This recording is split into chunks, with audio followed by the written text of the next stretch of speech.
When systems fail, where do you turn for truth and resilience? Welcome to the Resilience Realm with host Dawn Westmoreland, a syndicated radio talk show host, retired Air Force veteran, author, and resilience advocate. Each week, Dawn brings powerful voices, attorneys, mental health experts, veterans, and leaders sharing courage, boundaries, and real-world resilience strategies. Dawn broadcast on the Pacifica Network and WPVM FM LP 103.7 Radio Asheville. This isn't just a show, it's a movement for courage, ethics, and justice. Tune in Sundays at 10 a.m. Eastern. Hello, everyone, and welcome back. If it's your first time, we also welcome you. Today, I have Tina Siemens. Tina, where are you at? What city are you in right now? Good morning. And yes, I'm in Seminole, Texas. That is West Texas, where the tumbleweeds roll and the wind blows. West Texas. Okay, one thing I learned about you, and our show is all about resiliency and courage, is that you were an immigrant and some of the challenges that you had to go through. I think that's a really appropriate and timely subject to talk about in today's, what's going on in our world. There's people that are all for immigration. There's people who are not for immigration. So I can imagine yet you've had different challenges. Would you share with our audience a little bit about you? Well, thank you for having me on, and what a privilege to talk about how resilience was gifted in our pathway over and over again through the journey of immigration. So my family immigrated in 1977. We were one of the first Mennonite families in West Texas. And I was born in Chihuahua, Mexico. And so I was about 8, and there, I've given you my age, but I was an 8-year-old that was just so excited for a new land. But once we got here, I had not had a perception of the challenges that were lying ahead for us. So we came across the border and with difficulties at the border, because the immigration attorney that was supposed to meet us there never showed up. And so we did get a 6-month visa. And with that visa, we came over and we got an extension every time before the date was up. And there were times they sent us deportation notices, and then by this and this date, we were supposed to be out, and then we got an extension again. And so it was a 5-year journey back and forth before we were finally able to say that now we are green card holders. And then in 1986, October 31st, we became U.S. citizens. And so that was a journey that was just so, it was a journey that was difficult, but it also held so many joys. I remember we were out in the cotton field in the summer, and all the money that we did not use for bare necessity of living, we would have to give to continue the immigration journey, paying the attorneys and just getting our paperwork to and from. And so we would work long, 12 to 14 hours in the West Texas hot, dry cotton fields. And so I would get blisters. And one day I remember I was in the bathtub crying with such blisters on my neck. And Dad knocks on the bathroom door and he asked, "Tina, what's wrong?" And I said, "I can't wash my neck. It hurts so bad. The red sand and the blisters." And he was quiet for a bit, and he said, "Tina, if you'll wash up right quick, we can go to the grocery store and we can get some ice cream." And just like that, I washed myself. I finished bathing, and I was out of there. And we went to a local store called Piggly Wiggly, and that grocery store, we got a gallon of ice cream, a bucket, a plastic bucket of ice cream. And Dad said, you don't even have to put it in bowls, just get some spoons. So I remember having that gallon of ice cream in the middle of the table and all of us just eating out of the gallon, and it was Oh devoured. my God. But we were Yeah. 6 of us siblings plus mom and dad. So I don't think mom and dad got much ice cream, but we children devoured with such glee and joy to having that abundance of ice cream. So those are the good times. But yes, it was a difficult journey. And would I do it over again? Absolutely, if it needed to be done. But I'm so grateful for the opportunities that this country has afforded me. Wow. I'm just curious myself, what flavor of ice cream did you get? It was vanilla. It was Oh, just it's plain vanilla. vanilla. I like vanilla too. What a story. Now, we hear today about the tragedies and the hardships of people trying to come over here and immigrate. Um, what kept y'all persevering? Because that's a long time to get approved to be a U.S. citizen. It was a short time then compared to what it is today. I know of people that have waited for 25, 30 years and Oh, still have not been approved. But I think it was just such a drive in my parents to make a better living for their family.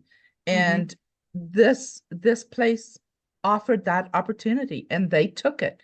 And I'm so grateful for that because if we would have stayed in Mexico, it was before they found out that corn was really good if it was irrigated. Back then, the Yeah. irrigation wells hadn't been dug like they are today.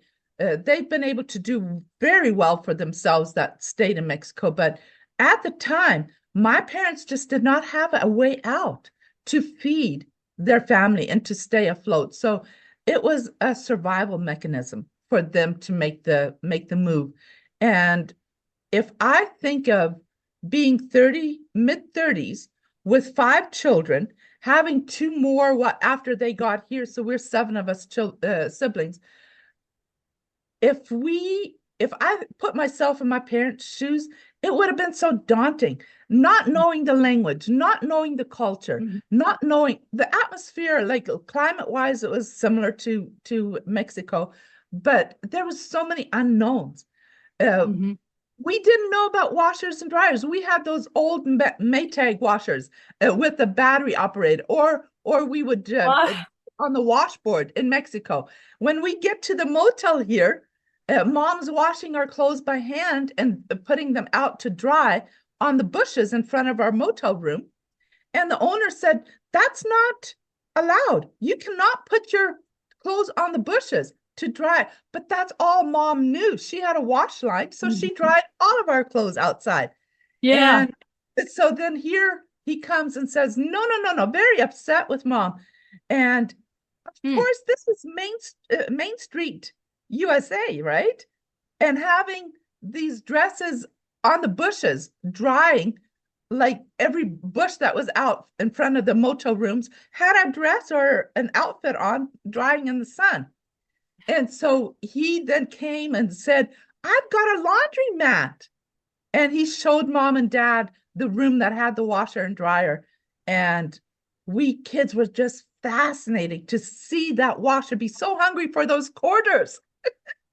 So we were learning. When dad, let me back up just a little bit. Before we immigrated, dad came here for a couple of weeks to just kind of feel out the land and look for prospects of could we find work here. And he came back to Mexico and he said to my mom, and I will always remember this. He said, the women don't have to do dishes. They have machines that do dishes. And the dogs, they have little houses. They have dog houses out there. Like he just made it sound like this was the land of milk and honey, which Oh it my was. God. Yeah. But as we continued working, my mom, we were cleaning a house for somebody, and their puppy had puppies. Their little dog had puppies, and the woman said, "Don't clean the master bedroom." And we just because their puppy was having puppies, and so they Mom looked in the bedroom and there was such a mess. I mean, everywhere. And then Mom closes the door and she said, not everything that looks like gold is gold in America. Mm. Mm-hmm. So we had, amongst our hardships, we found joy. We found things that we could laugh about, or things that would just bring that smile. This is the way Americans do things. But when I started school, our bus driver his name was Mr. Love. How appropriate, Mr. Love. So he was so loving. It was, we didn't know a word in English. So we started that first year in public school, and he took us from the bus to our hallways and to our classrooms. And I remember holding his hand and saying, just kind of skipping because I couldn't understand a word anybody was saying, but Oh. showed the love. So I get to my classroom and my teacher takes me by the hand and she takes me to the back of the classroom, demonstrate this is the sink and this is where you wash your hands.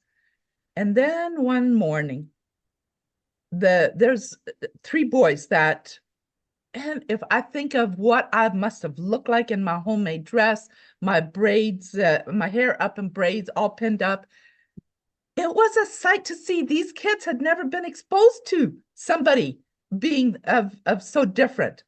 So they made fun of me, they spat on me, they kicked me on the Oh. playground, and I just crunched down and I just cried. Like, this is hard. I can't understand them. I don't know their ways. That I saw them play their games, but I didn't know how to play those games. And so I waited till everyone was inside and before I went, and I tried not to cry. I wiped my tears. I come Mm-hmm. into my classroom, everyone's seated already. As soon as I sit down, my teacher calls my name. And that was the only thing I understood. And then she motioned for me to come.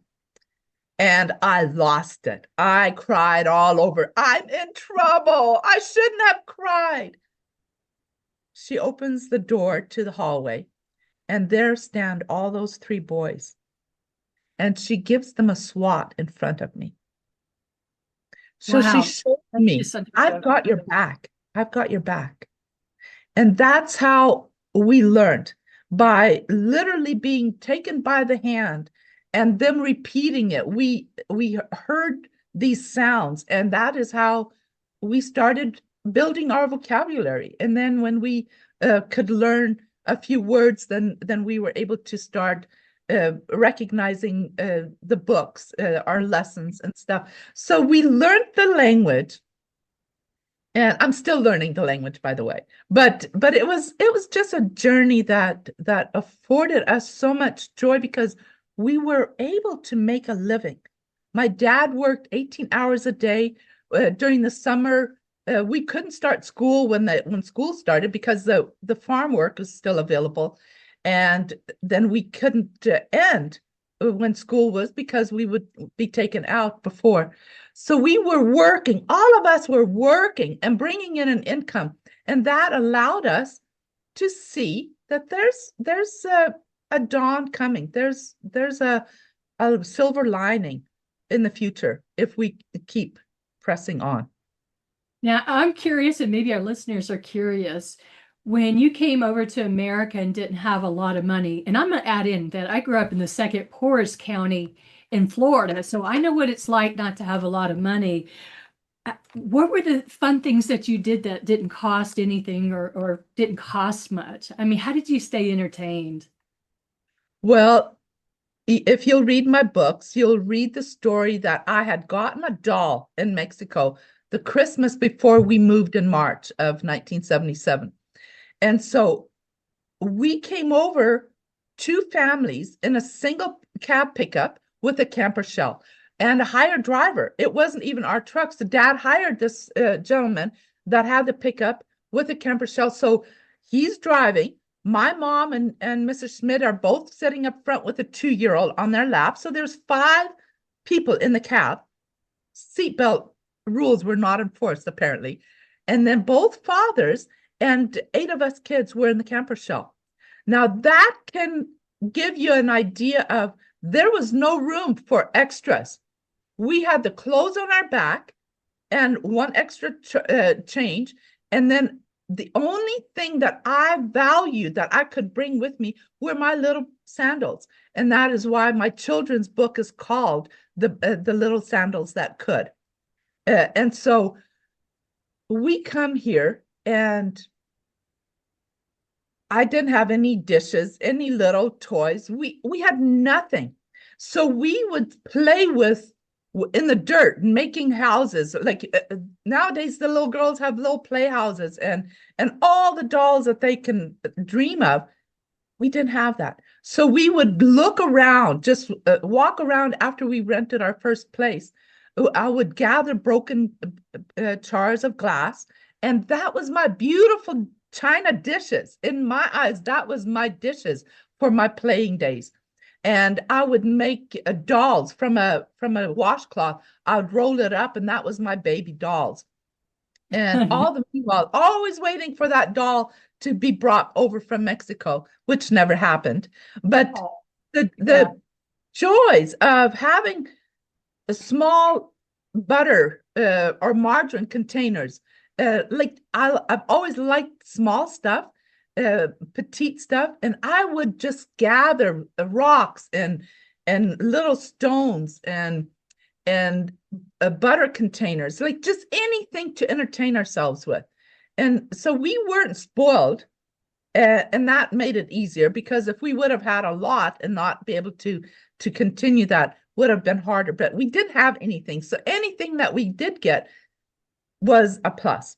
But that first Easter, Dad had given the last of our money for the month's rent, and we didn't even get a candy. And I saw other kids have candy, and how jealous I was. I wanted to be adopted by these families that were able to buy candy. So it was those small treats that we did have, but then on the flip side, there wasn't hardly anything. But I think we learned to appreciate once we were able to buy a few things. They just meant so much, like the gallon of ice cream. And after school in the public school system, if I could find a dime, or if mom, dad would give me a dime, I could go get an ice cream cone from the cafeteria after school. Those were the highlights in my life in those days. I bet that was very special. Now, what are you doing these days? You've grown up and you have a family now, and you're in West Texas, and I've lived in Texas twice. It is such an interesting state because you can go in any direction. It feels like you're in a whole different state. It's just, you got the hill country, you got I was living up in North Texas, where summertime you'd have holes in the ground. I mean, where the clay would separate. And I'm like, wow. And I remember the seatbelt once touching me in a Texas sun, and it touched my bare arm. And I remember just screaming because it was so bloody hot. Tina, what are you up to these days? You're obviously very resilient, very courageous. Your family, oh my gosh, your dad, he just sounds absolutely delightful. Your whole family does. I mean, you've hung in there together. And I really, really salute you for that. That's not easy. But what are you up to these days? Because I know you have a museum in West Texas, and I know a few things about you, but our listeners not yet. Well, thank you. I got married in 1988 to the love of my life, and we've been married going on 38 years this year. And we've got 2 sons and 4, they're both married, lovely daughter-in-laws, and then 4 grandloves, 2 granddaughters and 2 grandsons. And we all live very close to each other. And so we raise chickens, and we have some horses. So just so many joys. But then my dream and my love has always been history, genealogy, and just knowing where are our roots? Where do you come from? So I've thrived on that since I was 5 years old. I remember asking my grandma, she was really sick, and I said, Grandma, if you die, can these 2 old antique chairs that you brought from Canada to Mexico, can those be mine? I was 5 years old. I did not get those chairs. But I remember like early on, I loved history. And so for 20 years, I dreamt of having a museum. And the county museum is so landlocked, they couldn't have more exhibits added to it. And so my publicist, our friend Cyrus Webb, he said, Tina, if you're not invited to somebody else's table, then set your own. And so I, Iris. I was just like, there were so many confirmations that I needed to follow my dream. So 20 years, I've been gathering antiques and just storing them away. And between Christmas and New Year of 2022, I was on my knees praying, Lord, if it is your will that I can open the museum in 2023, then let me find the building. That was all that I thought was standing in the way for me to open the museum. I had the blueprints ready. I had the acreage that I needed, but the money was not there to purchase. I want 40 acres to build my ideal museum with outdoor gardening areas, because I love to teach how to do things the way our grandparents did it. The beef canning, the butter making, the milling of your own grains, like all these classes that I do teach at the museum now. I want to do it in a bigger scale. For the next generations to learn how to sustain themselves with whole food. And so I had this plan with garden area and a commercial kitchen and just big plans. And so I was praying, and as I was praying, the Lord told me, you already have the building. Just Oh my, yeah. And we had moved out of that. It was about 6,000 square feet. We had moved out of that. It had been a day spa. It was an office complex. It was our airplane hangar at one time. It was like this building had so many uses. And I get this through God downloading it through that prayer. And I go to my husband and say, what do you think? I just had this idea of opening the museum right here in this building. And he said, go for it. So that by June of 23, I had my grand opening of the West Texas Living Heritage Museum. And it was just such a dream come true. And I've had people from around the world. I had a whole bus full from Germany that came, Canada, Mexico, South America. I've had people coming through those doors, different ethnic groups. And it's just been such a joy for me to not only be able to speak of where we come from, but who we are. Where are our roots? And I just encourage people to find out where their roots are from. What did your grandma and grandpa, what did your ancestors, how did they persevere? What did they do through certain times of difficulties?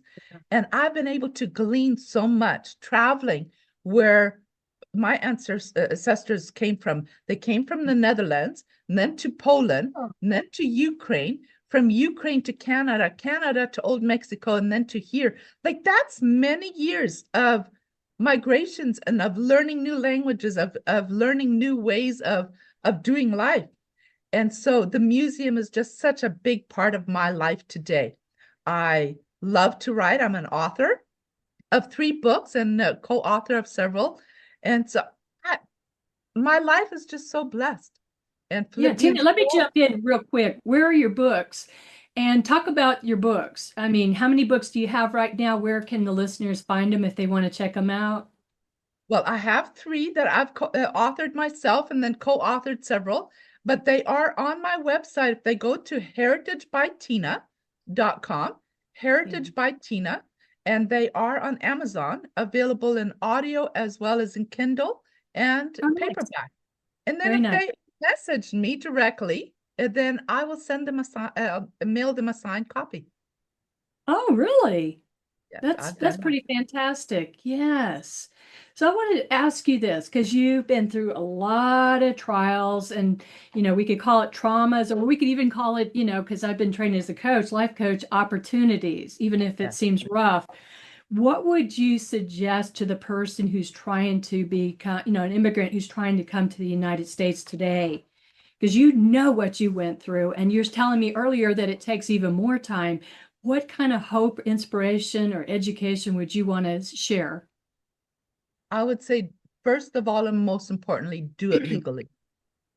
Do it legally. And if you got somebody that can sponsor you, that is here, that's one way. There's many different ways. So work with an immigration attorney and do it legally and do it prayerfully, because this is a land of opportunity, but it also, even heaven has boundaries, right?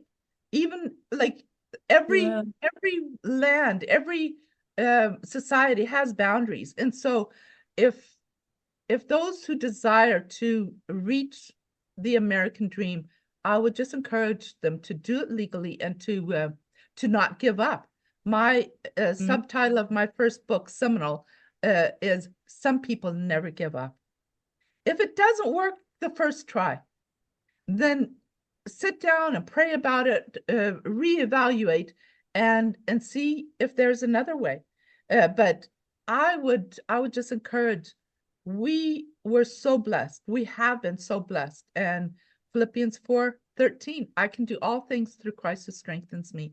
That is the key to everything that we do in life, is to do it with our faith and then not to give up. If one way doesn't work, doesn't mean. I often say that a no today is maybe a yes tomorrow. If we Boy. look at the different ways that can, and then be positive about it. Like if you look at the cup halfway empty instead of halfway full, then we would have, my family would have often said, this is just too hard. I can't do it anymore. But with determination, things can be achieved. And I'm just living proof that dreams do come true. And I'm so excited for what's to come. Well, you are such an inspiration.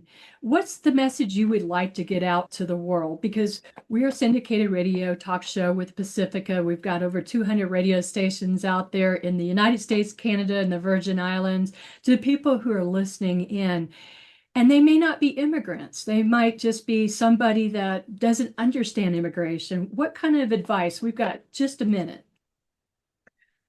If you've fallen, forgive yourself and get back up and go again.